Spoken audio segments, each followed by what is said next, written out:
السلام علیکم ورحمۃ اللہ وبرکاتہ۔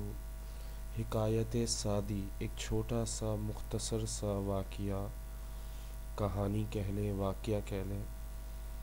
ایک شخص نہایت خوش خلق، خوش اخلاق اور نیک سیرت کا تھا۔ وہ بروں کو بھی بھلا کہتا تھا، کیونکہ اپنی نیک فطرت کی وجہ سے اس کی نظر ان عیبوں پر نہیں جاتی تھی۔ جب اس نے دنیائے فانی سے کوچ کیا تو کسی نے خواب میں دیکھا، پوچھا، مرنے کے بعد آپ کا کیا حال ہوا؟ اس نے جواب دیا، اللہ کا شکر، مجھ پر کوئی سختی نہیں کی گئی، کیونکہ میں نے بھی کبھی کسی کے ساتھ سختی نہ کی۔ دیکھیں، بڑی ہی پیاری بات کہی ہے، اگر سمجھنے والے سمجھ سکیں۔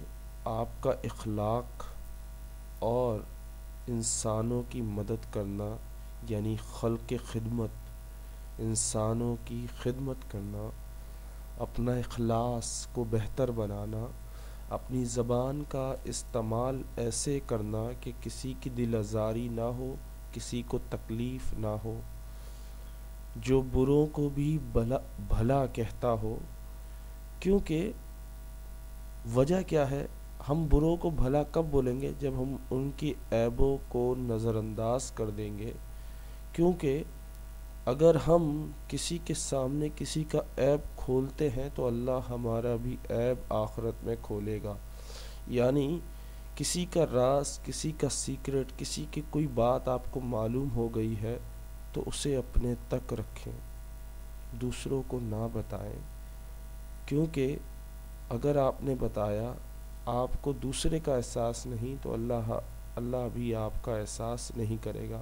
اگر آپ کسی کے راز کو راز رکھیں گے تو اللہ بھی آپ کے راز کو راز رکھے گا۔ اگر آپ کسی کے گناہ کسی کے سامنے نہیں لائیں گے تو آپ کے گناہ بھی سرعام نہیں لائے جائیں گے۔ تو اپنے اخلاق کو، اپنی سیرت کو بہتر بنائیں۔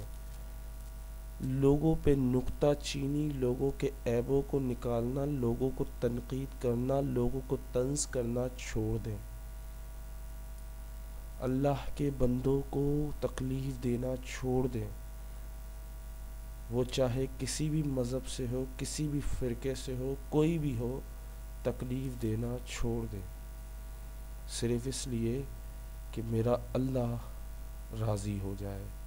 اللہ کو راضی کرنے کے لیے ضروری نہیں کہ ساری رات عبادت کی جائے، ضروری ہے کہ آپ کا پڑوسی بھوکا نہ سوئے، ضروری ہے کہ اگر کوئی آپ سے مدد کی طلب کرے تو آپ اس کی مدد کرو، ضروری ہے کہ آپ کسی کے سامنے سر نہ جھکاؤ سوائے اللہ کے، ضروری ہے کہ آپ نبی کی سنتوں پر عمل کرو، نبی نے جو کہہ دیا اس پر عمل کرو، جس کام سے روک دیا اس سے رک جاؤ، اس کی نعمتوں کا شکر ادا کرو، رب کی رحمتوں کا شکر ادا کرو، جتنا شکر ادا کرو گے کم ہے۔ ہم اس کے رحمتیں، برکتوں کا شکر ادا نہیں کر سکتے، لیکن کوشش تو کیجئے۔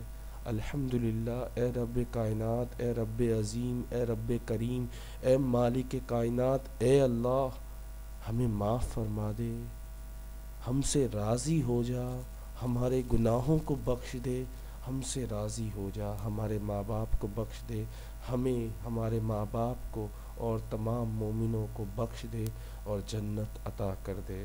اے اللہ، ہمیں دعا بھی مانگنا نہیں آتی، دعاؤں کی حق ادا کرنا بھی نہیں آتا، شکر کا حق ادا کرنا بھی نہیں آتا۔ یا اللہ، تو ہمیں شکر کرنے والا بنا دے، تو ہم سے راضی ہو جا، ہمیں ایسا بنا دے کہ تو ہم سے راضی ہو جا۔ آمین ثم آمین یا رب العالمین۔